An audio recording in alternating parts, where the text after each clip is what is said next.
Hey everyone, welcome back. Does eFootball download the weekly data update fully but then fail with an unable to implement live update data error right after?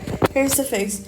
This error means the update downloaded correctly but the app failed to communicate with eFootball servers to actually apply it.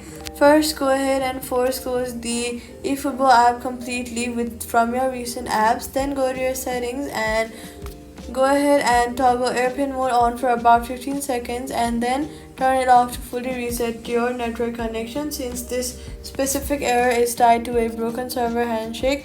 And right after your last download, go ahead and reopen eFootball and retry it, applying the update on the fresh connection. And if it fails again, go to your settings, go to Wi-Fi and try switching to mobile data instead, or vice versa, since a specific network can sometimes block the final data sync even though the download itself is completed. If the error proceeds across networks, then go to your settings again. Then go to iPhone storage in general. After that, make sure to go ahead and find the football, tap on it, then tap offload app, go to your app store and reinstall it fresh from there. So all you've got to do is reset your connection, retry the update, try switching networks, and offload and reinstall. If it proceeds, the live update data applies successfully, and that's it. Subscribe.